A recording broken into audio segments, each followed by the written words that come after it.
हाँ जी दोस्तों, स्वागत है आपका प्रॉफिट विद पुनीत चैनल में।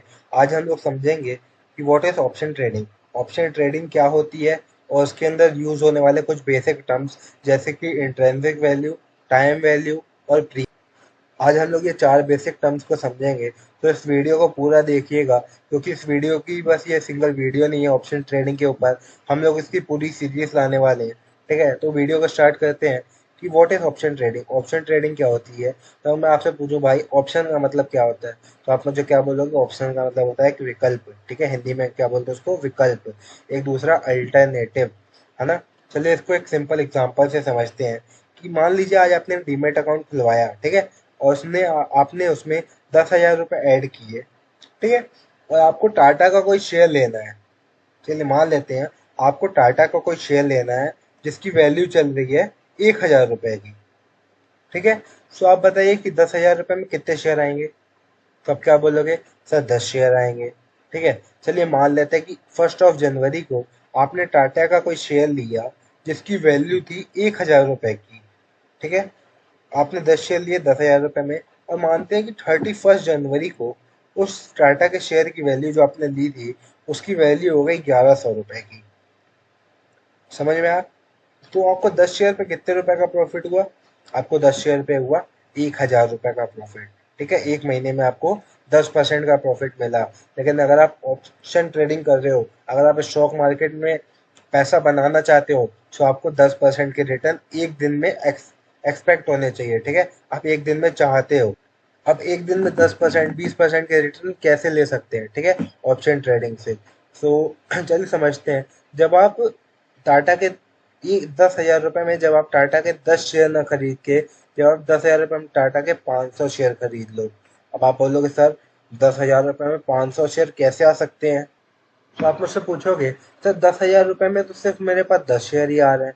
आप बोल रहे हो कि 500 शेयर खरीद लो, तो 500 शेयर अपन कैसे खरीदे।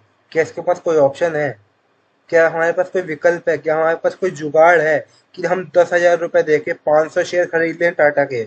तो आंसर आता है जी यस, आपके पास विकल्प है ना। आपके पास एक जुगाड़ है। आप उस टाटा का जो शेयर है, जो 1,000 रुपये का टाटा का जो शेयर है, आप उसको खरीदिए मत। तो आप बोलोगे सर कैसी बात कर रहे हो, खरीदेंगे नहीं तो ये तो जितना प्रॉफिट और हमको उतना भी ये नहीं होगा। तो मैं बता रहा हूँ, आप उस टाटा के शेयर को खरीदिए मत। आप उस टाटा के शेयर को रेंट पे ले लीजिए। और मैंने क्या बोला, आप उस शेयर को खरीदिए मत, आप उस शेयर को किराए पे ले लीजिए। अब किराए पे लेते समय आपके पास बहुत सारे ऑप्शन रखे गए। ठीक है, जैसे आज करंट वैल्यू क्या चल रही है 1,000 रुपये। ठीक है, सो आपके सामने क्या ऑप्शन रखे गए कि करंट प्राइस 1,000 रुपये चल रहा है। आपके सामने ऑप्शन रखे गए, आप चाहें तो 975 का ले लीजिए, आप चाहें तो 950 का ले लीजिए, आप चाहें तो 125 का ले लीजिए, और आप चाहें तो 1,050 का ले लीजिए। चलिए इसको थोड़ा और डिटेल में समझते हैं। मान लीजिए कि आपने कहा नहीं जी हमको बस करंट प्राइस पे चाहिए। हाँ, आप बताओ कि आप कितने रुपए किराया लोगे। तो आपको होल्ड कितने दिन के लिए करना था, आपको होल्ड करना था 1 महीने के लिए, है ना। सो मान लेते हैं कि आपने 1 जनवरी से किराए पे लेना है। ठीक है, 1 जनवरी से 30 जनवरी तक। ठीक है, तो टाइम कितना हो गया, 30 दिन। ओके, सो एक प्राइस फिक्स कर दिया कि मैं लमसम आपसे पर शेयर का 25 रुपए लूंगा। और एक लॉट फिक्स कर दी गई कि जब भी आप किसी टाटा के शेयर को लोगे या किसी पर्टिकुलर स्टॉक के शेयर को जब भी आप किराए पे लोगे, सोच के सोच के कुछ मिनिमम शेयर ही आप ले सकते हो। हर एक शेयर की अलग अलग लॉट फिक्स कर दी गई। जैसे कि टाटा में है 500। ठीक है, तो आपको 25 रुपए पर शेयर देना होगा। ठीक है, और मिनिमम आपको उसमें 500 शेयर मिलेंगे। तो वैल्यू कितनी आ गई, 12,500। अगर आप 1 जनवरी से 30 जनवरी तक अगर शेयर को होल्ड करते हो, है ना, तो आपको 12,500 रुपये क्या देना पड़ेगा, किराया देना पड़ेगा। ये किराया, इसको अपन क्या बोलते हैं, प्रीमियम।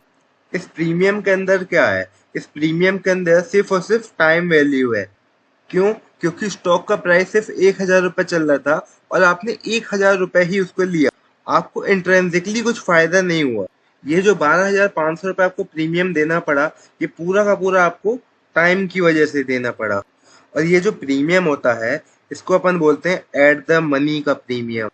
एट द मनी का मतलब क्या होता है? एट द मनी का मतलब होता है जिस प्राइस पे स्टॉक था आपने उसी प्राइस पे किराए पे लिया, उसका कुछ प्रीमियम, उस प्रीमियम के अंदर आपको जो 12,500 रुपए देने पड़े, वो प्रीमियम जो आपका इक्वल हो गया वो हो गया टाइम वैल्यू के।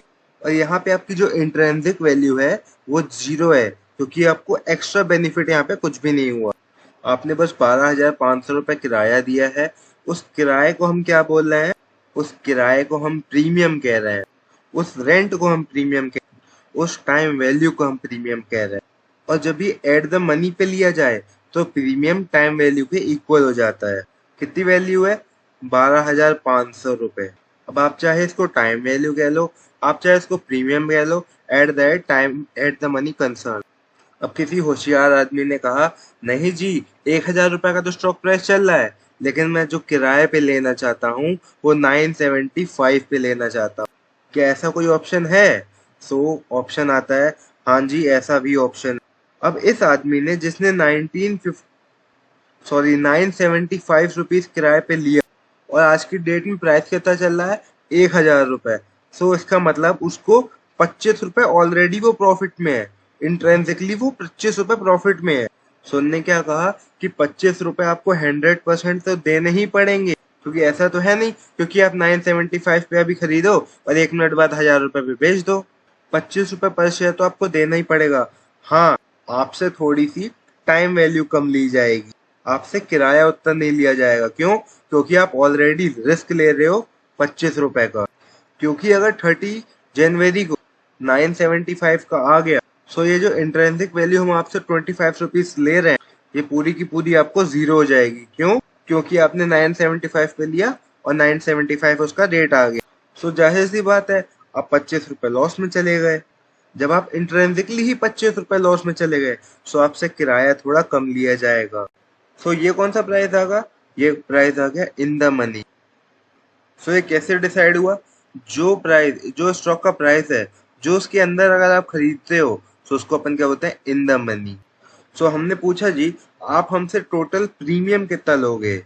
सो प्रीमियम कैसे कहते हैं? प्रीमियम कहते हैं intrinsic value plus time value. जब हमने एट द मनी का खरीदा था तब वहां पे टाइम वैल्यू थी, बट वहां पे इंट्रेंसिक वैल्यू कुछ नहीं थी, वहां पे इंट्रेंसिक वैल्यू 0 थी। सो यहाँ पे टाइम वैल्यू ही प्रीमियम कहलाई। और यहाँ पे प्रीमियम क्या हो गया? आपको इंट्रेंसिकली ही कितने का प्रॉफिट हुआ? आपको इंट्रेंसिकली 25 रुपए का प्रॉफिट हुआ, ठीक है। और किराया कितना डिसाइड हुआ? लेट सपोज 15 रुपए, सॉरी 15 रुपए किराया डिसाइड हुआ, तो कितना हो गया? 40 रुपए, ठीक है। तो 40 डिवाइडेड बाई 500, तो आपको किराया कितना देना पड़ेगा? 20,000 रुपए। अब हमने कहा जितने पैसे तो हमारे पास है ही नहीं, क्या आपके पास कुछ और ऑप्शन है?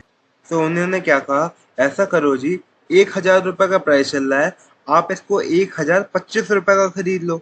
सो हमने पूछा कि ये कितने का पड़ेगा? अब उन्होंने कहा कि प्राइस चल रहा है 1,000 का और आप ले रहे हो 1,025 का। सो आपसे इंट्रिंसिक वैल्यू कुछ लेनी तो बनती नहीं है। क्यों? क्योंकि आप तो ऑलरेडी घाटे में ले रहे हो। प्राइस है 1,000 का और आप ले रहे हो 1,025 का। सो अब बात आई कि प्रीमियम कैसे बनेगा। सो इंट्रिंसिक वैल्यू तो हो गई 0, ठीक है, और आपसे किराया भी लिया जाएगा कम। क्यों? क्योंकि आप 25 रुपए का रिस्क तो पहले ही ले रहे हो। इसमें इंट्रिंसिक वैल्यू आपकी 0 कर दी। अब इंट्रिंसिक वैल्यू निकलती कैसी है? इंट्रिंसिक वैल्यू निकलती है spot price minus strike price. So जो भी स्पॉट प्राइस है, जैसे यहाँ पे 1,025 स्पॉट प्राइस है, आपने कितने का लिया? आपने लिया 1,000 रुपए का। सो आपकी इंट्रिंसिक वैल्यू कितनी बनी? -25 रुपीज। और माइनस में आई गई इंट्रिंसिक वैल्यू को अपन 0 कंसीडर करते हैं। तो फिर बात आई कि आप हमसे किराया कितना लोगे। अगर आपने ऑलरेडी 25 रुपए का लॉस लिया गया है तो आपसे किराया भी थोड़ा कम लिया जाएगा। लेट सपोज किराया रखा गया 10 रुपए। सो आपका प्रीमियम कितना हो गया? आपका प्रीमियम होगा 10 × 500, क्योंकि 500 क्वांटिटीज है, ठीक है। टोटल किराया कितना देना पड़ेगा आपको? 5,000 रुपये। और ऐसे लॉट को अपन क्या बोलते हैं? ऐसे लॉट को अपन बोलते हैं आउट ऑफ द मनी। दोस्तों आज की वीडियोस में इतना ही। आगे की वीडियोस में हम लोग समझेंगे हमें किस में ज्यादा फायदा होगा, एट द मनी पे, इन द मनी पे। आउट ऑफ द मनी में। ये हम नेक्स्ट वीडियो में देखेंगे। उम्मीद करता हूँ आपको वीडियो पूरी समझ में आएगी। थैंक यू दोस्तों। अगर आपको मेरा वीडियो अच्छा लगा हो तो चैनल को सब्सक्राइब कर दीजिएगा।